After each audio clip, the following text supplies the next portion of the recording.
चलो बच्चों, आज हम करेंगे comparative statement of profit and loss account और comparative statement of balance sheet और कॉमन साइज स्टेटमेंट। तो अब स्टेटमेंट हम क्यों करते हैं, सबसे पहले तो ये सुन लीजिए आप। स्टेटमेंट किस लिए बनाया जाता है? 2 साल का कंपैरिजन करने के लिए, हमारा कितना ग्रॉस प्रॉफिट होता है, कितनी हमारी एसेट्स हैं, कितनी फिक्स्ड एसेट्स हैं, कितनी करंट लायबिलिटीज़ थी, उन सब के कंपैरिजन को एक स्टेटमेंट के रूप में उतारना ही ये कंपैरेटिव और कॉमन साइज है। कंपैरेटिव में क्या होता है कि हम सबसे पहले उनका इंक्रीज डिक्रीज निकालते हैं, फिर उसको हम परसेंटेज में कन्वर्ट करते हैं, ठीक है। और कॉमन साइज में हम क्या करते हैं, हम उसको आरएफओ के अकॉर्डिंग हर साल का अलग अलग परसेंटेज निकालते हैं, ठीक। हमारे पास किसी भी कंपनी की जो पूरा स्टेटमेंट होता है वो 2 रूप में होता है। एक होता है बैलेंस शीट के रूप में, एक होता है statement of profit and loss के रूप में। तो अब जब हम कंपैरेटिव करेंगे, कंपैरेटिव स्टेटमेंट करेंगे, कंपैरेटिव स्टेटमेंट, तो वहाँ भी हम दोनों का ही करेंगे, मतलब बैलेंस शीट का करेंगे और statement of profit and loss वाला भी करेंगे, दोनों का करेंगे अलग अलग, ठीक है। इसमें क्या है, आपके क्वेश्चन में थोड़ा बड़ा लिखो, इसमें उर्दू की तरह दिखाई दे रहा है, ठीक है। अब क्वेश्चन में क्या होगा, सबसे पहले जो बैलेंस शीट आपको गिवन होगी, मैं इसमें से एक क्वेश्चन उठा लेती हूँ जिसमें आपकी बैलेंस शीट गिवन हो। हाँ, तो ये इलस्ट्रेशन 2 है, सबसे पहले इसको ही ले लेते हैं हम कंपैरेटिव में। इसमें जो भी आपका दिया है ना, जूम करके देख लेना थोड़ा सा, है ना। इसको इसको जूम मत कर, बाद में उसको जूम कर लेना जब देखोगे। इलस्ट्रेशन 2 है, यहाँ पे बैलेंस शीट दी हुई है 2025 और 2024 की। तो यहाँ पे 2025 आपका देखो, क्वेश्चन में कैसे होगा, करंट ईयर पहले होगा, प्रीवियस ईयर बाद में होगा, राइट। लेकिन जब आप आंसर लिखोगे तो आपको क्या करना है, प्रीवियस ईयर को आप पहले लिख देना। जैसे 31 मार्च 2024 को यहाँ लिख देंगे, 31 मार्च 2025 को यहाँ लिख देंगे, ठीक है। क्वेश्चन में कैसे होगा, 2025 पहले होगा, 2024 बाद में होगा, है ना। तो आपको आंसर में क्या करना है, 24 पहले लिखना है, 25 बाद में लिखना है, आपके लिए आसान हो जाएगा, ठीक है। इसको आप कॉलम का नाम दे दीजिएगा, इसको ए, इसको बी, ठीक है। 1-2 कॉलम और बनाएंगे आप इसमें कंपैरेटिव में, चाहे वो बैलेंस शीट का है, चाहे वो स्टेटमेंट ऑफ P&L का है, ठीक है। 2 वैल्यू आपको दी होंगी, ये प्रीवियस ईयर, ये करंट ईयर। आपको 2 और कॉलम बनाने हैं, नाम क्या रखना है, इसको रखना है C और इसको रखना है D। C कैसे निकलेगा, C निकलेगा A minus B, sorry B minus है, हाँ, अरे मैं उसमें वो हो गई थी, करंट में से प्रीवियस को ही माइनस करते हैं अकॉर्डिंग टू क्वेश्चन। B में से A माइनस करेंगे तो आपका निकल जाएगा C, और D जो निकलेगा आपका वो निकलेगा परसेंटेज निकालने के लिए C अपॉन में A इंटू 100, यानी कि अपॉन में प्रीवियस ईयर रखना है, ठीक है। अब यहाँ पे जैसे आपको क्वेश्चन दिया है ना, एज इट इज़ आपको उतारना है। मतलब सबसे पहले आपको दी होगी equity and liability, equity and liability में जैसे पहला दिया हुआ है आपको शेयर होल्डर फंड, मैं ना स्मॉल उसमें लिख देती हूँ, आएगा नहीं यहाँ पे। तो 2024 का आप देखेंगे 2 लाख है और ये है आपका 3 लाख, तो दोनों में डिफरेंस कितना है, 1 लाख का, ठीक है। तो यहाँ पे आप लिख देंगे 1 लाख। अगर ये चीज़ कम हो रही होगी, आप देखिए करंट ईयर में ज़्यादा है, बढ़ रहा है, करंट ईयर में क्या हो रहा है, इंक्रीज़ हो रहा है, तो हम इसको ऐसे ही लिखेंगे। एक्चुअल में इसको हम क्या बोलते हैं, इसको हम बोलते हैं एब्सोल्यूट चेंज, एब्सोल्यूट चेंज। मेरे को लग रहा है इसमें इंक खत्म हो गई, पता है। एब्सोल्यूट चेंज, ये इंक्रीज़ भी हो सकती है, डिक्रीज़ भी हो सकती है। जब डिक्रीज़ होगी तो आप इसको किस में रखेंगे, ब्रैकेट्स में, माइनस का साइन नहीं लगाना है। अगर मान लीजिए ये 3 लाख होता, ये 2 लाख होता, तो आप यहाँ पे ब्रैकेट में 1 लाख लिखते, ठीक है। अब निकालेंगे इसकी परसेंटेज, परसेंटेज कैसे निकलेगी, 1 lakh upon 2 lakh into 100, 1 lakh upon में 2 लाख इंटू 100, लाख से लाख कट जाएगा, 2 से ये कटेगा 50, तो हमारा यहाँ पे आ गया 50। आप ऊपर ही लिख दीजिएगा परसेंटेज, तो आपको हर एक में परसेंटेज लगाने की ज़रूरत नहीं है। क्वेश्चन को बिल्कुल भी आपको कुछ भी नहीं करना, आपको सिर्फ उनकी इंक्रीज डिक्रीज निकाल के उनकी परसेंटेज निकालनी है कंपैरेटिव, और आपको कुछ भी इतना सा भी उसको छेड़ना या इधर उधर करना नहीं है। कंपैरेटिव सबसे आसान होता है। अगर कंपैरेटिव और कॉमन साइज में चॉइस आ जाए कि कौन सा करें, हमेशा कंपैरेटिव को चूज़ करो, ठीक है। पिछली बार क्वेश्चन मिसिंग वैल्यू का आया था, इसमें मिसिंग वैल्यू के क्वेश्चंस भी आ जाते हैं, तो उस पर भी थोड़ा सा हम करेंगे आगे, है ना। समझ गए। अब इसमें जो भी दिया है, नॉन करंट दिया है, लायबिलिटी दी है, करंट दिया है, एसेट्स दिए हैं, सबको आपका चेंज और परसेंटेज निकालनी। स्टेटमेंट ऑफ पीएनएल में भी डिट्टो ऐसा ही करना है, वहाँ पे आरएफओ दिया होगा, है ना। स्टेटमेंट ऑफ पीएनएल भी साथ साथ कर लें, है भाई, बल्कि वो थोड़ा सा समझने वाला है, उसको अगर हम समझ लें तो ज़्यादा बेटर है ना। स्टेटमेंट ऑफ पीएनएल का एक क्वेश्चन वैसे करके दिखा देती हूँ, उसमें थोड़ा सा करना है। बैलेंस शीट में कुछ भी नहीं करना है, सिर्फ इंक्रीज डिक्रीज और परसेंटेज निकालनी है। इंक्रीज डिक्रीज कैसे निकालेंगे, करंट ईयर से प्रीवियस ईयर को, अगर एंड तक आगे क्वेश्चन फिर क्या करना है? तो टोटल भी ऐसे ही करना है। अच्छा, जैसे टोटल लायबिलिटी होगी यहाँ पे 2025 की अलग होगी, 2024 की अलग होगी, तो आप देख लेना इंक्रीज है डिक्रीज है, वो निकाल के परसेंटेज सेम निकलेगा। हाँ, इसमें आपको कुछ छेड़ना नहीं है। लेकिन अब यही चीज़ अगर मैं स्टेटमेंट ऑफ पीएनएल में करूँ, अगर मैं यही चीज़ स्टेटमेंट ऑफ पीएनएल में करूँ, तो देखिए कैसे होगा। स्टेटमेंट ऑफ पीएनएल में क्या होता है, आपका ज़्यादातर रिवेन्यू फ्रॉम ऑपरेशन दिया होता है, एक्सपेंस दिए होते हैं और इनकम दिया होता है, ये चीज़ें दी होती है, टैक्स दिया होता है। इलस्ट्रेशन 3 आपका उसी से रिलेटेड है। रिवेन्यू फ्रॉम ऑपरेशन दिया है 2024 का 12 लाख, आपका दिया है आरएफओ 2024 का 12 लाख, और 2025 का दिया है 20 लाख। तो हमें यहाँ पे दिख रहा है कितना इंक्रीमेंट होता है, 8 लाख का, और इसका हम परसेंटेज निकालेंगे। 8 लाख अपॉन में 12 लाख इंटू 100, लाख से लाख कट जाएगा, 4 दूनी 8, 4 तिया 12, 200/3 यानी कि 66.67%। अब अगर एक आपका यहाँ पॉइंट में आ गया ना, तो दूसरा अगर आपका डबल डिजिट में आता है तो 0.00 अपने आप लगा देना, ठीक है। इक्वल करने के लिए हम कभी भी ऐसे नहीं छोड़ते कि एक हमने ऐसे लिख दिया और एक हमने ऐसे लिख दिया, नहीं, इसको भी फिर 0.00 लिखिए 7% को, है ना। ये छोटी सी बात थी। आरएफओ के बाद इसने क्या दिया है, अदर इनकम। अदर इनकम को इसके साथ ही रखेंगे, आप लिखेंगे अदर इनकम। 2024 का दिया है 9 लाख, 2025 का दिया है 12 लाख, 3 लाख की इंक्रीमेंट हो रही है, और 3 लाख अपॉन में 9 lakh into 100, 3 lakh upon 9 lakh into 100, lakh से लाख कट जाएगा, 3 कटेगा, 33.33%। अब आता है एक्सपेंस। तो आपको क्या करना है, एक्सपेंस से पहले यहाँ पे आपको क्या करना है, टोटल रिवेन्यू निकालना है। क्या निकालना है, टोटल रिवेन्यू, ठीक है। टोटल रिवेन्यू अब ये क्वेश्चन में नहीं दिया हुआ, स्टेटमेंट ऑफ पीएनएल में ये क्वेश्चन में नहीं दिया हुआ, ये आपको खुद से निकालना है, ठीक है। 12 और 9 21 लाख, यह आएगा 32 लाख। इंक्रीमेंट आपकी कितनी हो रही है, 11 लाख की। आप इसकी परसेंटेज निकालेंगे, 11 लाख अपॉन 21,000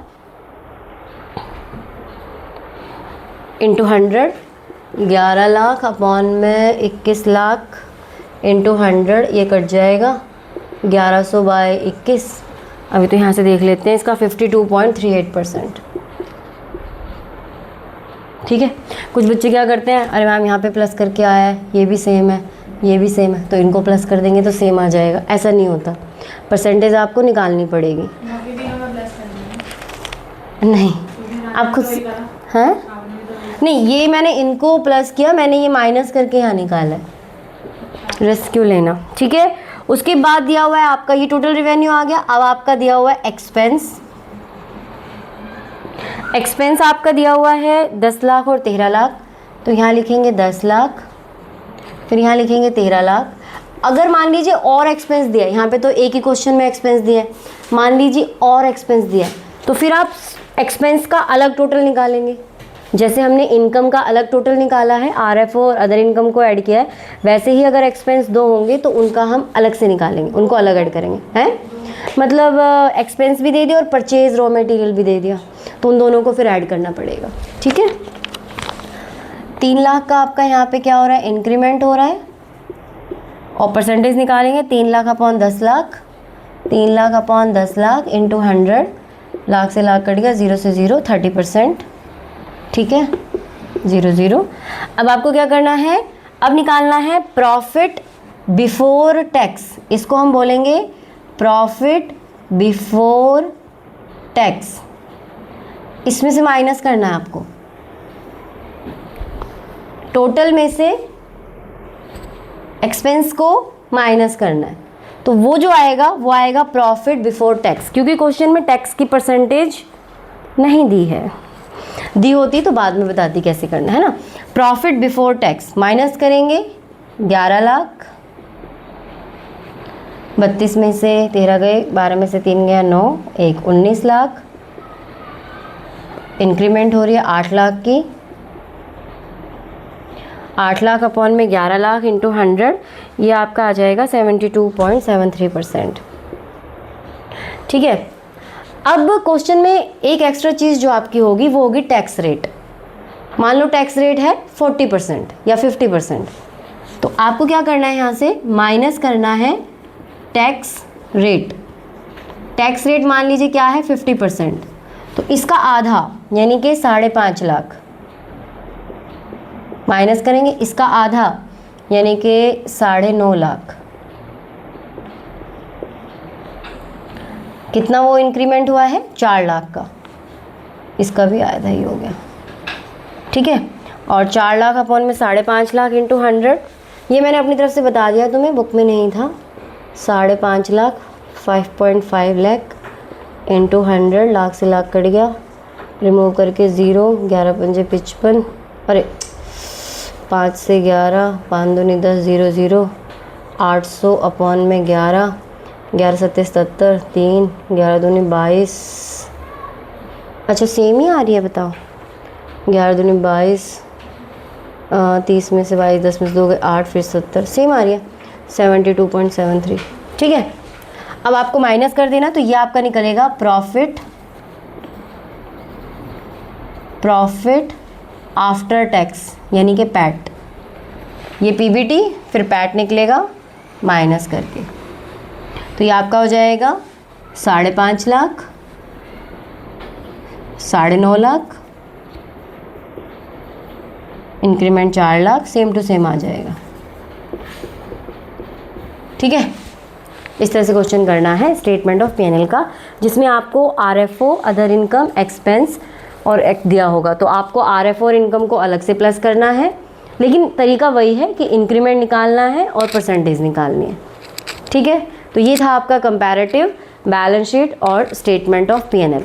अब बात करते हैं कॉमन साइज़ की। लिखोगे? ये तो खैर वीडियो में हो ही गया, इस पर फ़ोटो ले लो, फ़ोटो वाला साइन बना, उस पर फ़ोटो ले लो। नीचे आ गया, आ गया, नीचे आ गया, फोटो नीचे। अच्छा ठीक है, मिटा दो इसको, फिर मैं थोड़ी देर रोकना उसको। कॉमन साइज़ करेंगे अभी, चलिए अब हम करेंगे कॉमन साइज स्टेटमेंट। कंपैरेटिव की जगह अब हम करेंगे कॉमन साइज, वो भी दोनों में होती है, बैलेंस शीट में भी और स्टेटमेंट ऑफ पीएनएल में भी, दोनों में ही होती है। तो सबसे पहले हम बैलेंस शीट वाला करते हैं।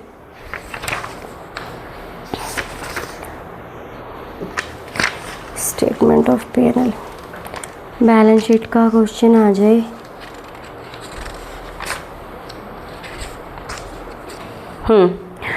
कॉमन साइज़ का इलस्ट्रेशन यही दे रखा है क्या?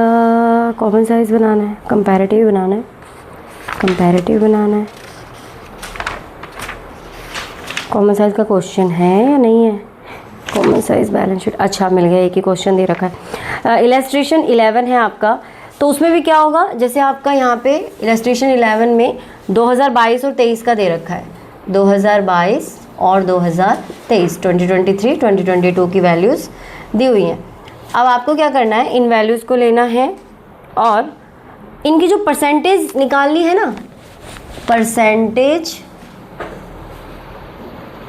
ऑफ बैलेंस शीट टोटल है, मेरे में आ रहा है बैलेंस शीट टोटल। देखिए इसमें भी दो एक्स्ट्रा वो होंगी, दो एक्स्ट्रा कॉलम बनेंगे, लेकिन ना तो इंक्रीज डिक्रीज के लिए, परसेंटेज के लिए, ऐसे नहीं, दोनों साल के अलग अलग परसेंटेज निकलेगी कॉमन साइज़ में। 2022 की अलग परसेंटेज निकलेगी, यहाँ पे हम रख देंगे 2022 वाली ईयर, यहाँ रख देंगे, नहीं निकालेंगे इसमें एब्सोल्यूट चेंज। इसमें आपको एक तो क्वेश्चन का हो जाएगा 2022-23, एक आपका परसेंटेज का हो जाएगा दोनों ईयर, ठीक है। अब जैसे इसने दिया हुआ है शेयर होल्डर्स फंड, पहला दिया हुआ है शेयर होल्डर्स फंड 2022 में है 15 लाख और 2023 में है 30 लाख। और अब इसका जो टोटल है ना वो दिया हुआ है 50 लाख। इसका जो टोटल एसेट्स और करंट एसेट्स है वो दिया हुआ है आपको 50 लाख। तो आपको जो वो निकालनी है ना परसेंटेज, वो कैसे निकालनी है, यहाँ पे टोटल लायबिलिटी दी हुई है, टोटल लायबिलिटी इसकी दी हुई है 80 लाख, 2022 की दी हुई है 50 लाख और इसकी दी हुई है 80 लाख, ठीक है। तो आपको 22 की परसेंटेज अलग निकालनी है, 23 की परसेंटेज अलग निकालनी है। कैसे? जो भी अमाउंट दिया होगा, जो भी आपका अमाउंट दिया होगा वो अपॉन में टोटल इंटू 100। इसके लिए निकालोगे 15 लाख अपॉन में 50 लाख इंटू 100, लाख से लाख कट जाएगा, 52 जा, तो यह आपका आ गया 30%, ठीक है। मान लीजिए उसके बाद रिजर्व एंड सरप्लस दिया हुआ है, reserve and surplus, total liability दी होगी क्वेश्चन। हाँ पूरा क्वेश्चन, ये देखो आपका पूरा क्वेश्चन दिया हुआ है इधर, आपको कुछ नहीं करना है, बस हर एक का अलग अलग वो निकाल देना है, परसेंटेज किसके साथ, टोटल लायबिलिटी के साथ। एसेट होगा तो टोटल एसेट बराबर ही होता है, टोटल लायबिलिटी टोटल एसेट्स, है ना। तो हमें क्या करना है, इसका इसके साथ, फिर रिजर्व एंड सरप्लस मान लीजिए आपका दिया हुआ है 5 लाख, 5 लाख। तो अब जो दोबारा आपकी परसेंटेज निकलेगी 5 लाख अपॉन में 15 लाख इंटू 100, 5 दिया 15, तो यह आपका 33.33%। 50 क्यों नहीं करा हमने? ओ सॉरी 50 ही करेंगे, अच्छे से सुन रहे हो इसका मतलब, गुड। 50, मेरी गलती हो गई, 10% वही करेंगे, 50 लाख ही करेंगे। अच्छा मैंने ये वाला कर दिया था, 5 लाख अपॉन 50 लाख इंटू 100। हाँ पीछे वाले कंपैरेटिव में तो पहले हम इंक्रीज डिक्रीज निकाल रहे थे, अब यहाँ पे क्या है, तुम्हें इसका परसेंटेज इसके साथ निकालना है और इसका परसेंटेज इसके साथ। इसका निकालोगे 2023 का 30 लाख अपॉन में 80 लाख इंटू 100, इसका अलग से निकालोगे, 2 चौके 8, 2 से 50, 2 दूनी 4, 2 से 25, 25 दिया 75, 75 बाय 2, 37.5%, अलग अलग निकलेगा, ठीक है। बात समझ में आ गई। और ये 5 कभी नहीं लिखना, 37.50 डबल डिजिट बताया मैंने, डेसिमल के बाद डबल डिजिट। बात समझ में आ गई। तो ये सिंपल है, जैसे जैसे होगा वैसे वैसे आप टोटल के साथ निकालते चल जाओ। हाँ एसेट्स दिए होंगे ना आपका, वही फिक्स्ड एसेट्स है, सेम उसका भी सेम प्रोसेस, जो एसेट दिया होगा उसका टोटल एसेट के साथ है।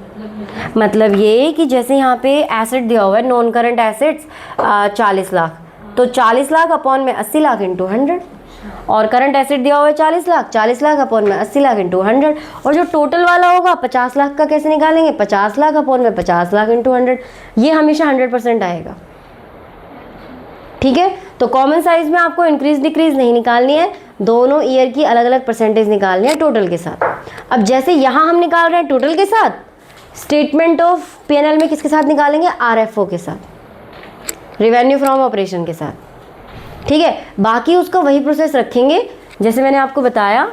इसको मिटा दूँ? अरे नहीं, बस ये हो गया, अब इसमें ज़्यादा कुछ है नहीं। ये देखो, अगर आप इसको स्टेटमेंट ऑफ पीएनएल का करते हो, सबसे ज्यादा क्वेश्चन किस पे आते हैं? मतलब इनमें ना दोनों में चॉइस आती है, कंपैरेटिव कॉमन साइज वाले में, है ना। तो बच्चे मोस्टली कंपैरेटिव वाला कर देते हैं, बट कई बार हो सकता है कि कॉमन साइज़ की बैलेंस शीट दे दे, कॉमन साइज़ की स्टेटमेंट दे दे। अब यहाँ पे आपको आरएफओ दिया है, मान लीजिए मैं अपनी तरफ से लिख लेती हूँ, ये दिया है 25 लाख, ये दिया है 30 लाख। ठीक है, तो इसकी दी हुई है आपको अदर इनकम, ये दिया हुआ है 5 लाख, ये दिया हुआ है 2 लाख। ठीक है, अब इसमें जब आप परसेंटेज निकालोगे तो कैसे निकालोगे? 25 लाख अपॉन में 25 लाख इंटू 100, तो ये तो हमेशा 100 रहेगी। आरएफओ हमेशा कैसा रहेगा? 100 रहेगा। क्या क्या मतलब 50 लाख अपॉन 5? 25 25 upon 25 into 100। 25 कहाँ से आ गया? स्टेटमेंट ऑफ पीएनएल में आरएफओ 25 दिया हुआ है, दोनों की अलग अलग परसेंटेज निकालनी है। तो जैसे हमने बैलेंस शीट में शेयर होल्डर फंड अपॉन में टोटल एसेट या टोटल लायबिलिटी रखा था, तो यहाँ पे हमें आरएफओ रखना होता है। वहाँ पे आप टोटल लायबिलिटी रखते हो, यहाँ पे क्या रखोगे? आरएफओ। तो वहाँ पे टोटल वाला 100 आ रहा था, यहाँ पे आरएफओ वाला 100 आएगा। फिर इसका कैसे करोगे? 5 लाख अपॉन में 25 लाख इंटू 100। फिर इनको टोटल करोगे 30 लाख, तो 30 लाख अपॉन में 25 लाख इंटू 100। पहले रखा 5 लाख अपॉन 25 को। आपको जिसकी भी परसेंटेज निकालनी है अपॉन में आरएफओ ही रखना है। आरएफओ अपॉन ये अपॉन आरएफओ इंटू 100। ये कैसे आया? 30 लाख ऐड करके आया। हाँ, ये तो अदर इन टोटल इनकम आई ना, ये तो खुद ही करना है हमें टोटल इनकम, दोनों को ऐड करके फिर 30 लाख अपॉन 25 लाख इंटू 100। मतलब फिर हम जो एक्सपेंस का करेंगे, एक्सपेंस अपॉन में आरएफओ इंटू 100। मतलब आपको कोई भी चीज़ इसमें निकालनी है परसेंटेज, आपका जो फॉर्मूला होगा परसेंटेज निकालने का, एनी आइटम अपॉन में आरएफओ इंटू 100। बैलेंस शीट का जो एसिड था ना, उसका एसिड वाले का फॉर्मूला क्या होता है? आइटम अपॉन में टोटल लायबिलिटी या टोटल एसिड, क्योंकि दोनों बराबर होते हैं, इंटू 100। बैलेंस शीट में ये वाला फॉर्मूला अपनाते हैं, और ये जो स्टेटमेंट ऑफ पीएनएल होता है इसमें आरएफओ को अपॉन में रखते हैं। ठीक है, बहुत सिंपल सा फंडा है। बाकी तरीका कंपैरेटिव का भी वही था कि आरएफओ अदर इनकम को ऐड करेंगे, एक्सपेंस को माइनस करेंगे, फिर प्रॉफिट बिफोर टैक्स आ जाएगा, फिर टैक्स माइनस करेंगे, प्रॉफिट आफ्टर टैक्स आ जाएगा। Total upon RFO into 100। Total upon RFO into 100 है। हाँ, टोटल इनकम अपॉन में आरएफओ इंटू 100। तो इसमें पर्टिकुलर एक का नहीं निकालना, इसमें सबका निकालना है। मतलब एक साथ। नहीं, आप पहले ये सब लिख लीजिए पूरा। हाँ। भाई पहले आप ये आरएफओ लिख लीजिए, अदर इनकम लिख लीजिए, टोटल इनकम आ गया आपका, पहले आप इनको कर लीजिए, बाद में आप अपनी परसेंटेज निकाल लीजिए। वो आपके ऊपर डिपेंड करता है कि आप एक साथ करना चाह रहे हैं या आप अलग अलग करना चाह रहे हैं। ठीक है, अपने हाथ से जब एक बार क्वेश्चन कर लोगे ना, तो तुम्हें और ज़्यादा चीज़ें ये क्लियर हो जाएंगी। एक एक ही एग्जाम्पल दिया हुआ है इसमें, कोई ज़्यादा इतना दिया भी हुआ नहीं है। ठीक है, बस आपको ये फॉर्मूला याद रखना है कि इस कॉमन साइज में जब भी आप ये निकालोगे, बैलेंस शीट में आइटम जो होगा वो अपॉन में टोटल लायबिलिटी या टोटल एसेट्स इंटू 100, और इस वाले में आइटम अपॉन में आरएफओ इंटू 100। बस अलग अलग परसेंटेज निकलेगी। कंपैरेटिव में एब्सोल्यूट चेंज, इंक्रीज या डिक्रीज निकालना है, और उसके बाद उसमें परसेंटेज निकालनी है। ठीक है ना। अब अगली क्लास में आपको कराएंगे कैश फ्लो, तब तक इसके 2-4 क्वेश्चन कर लीजिएगा।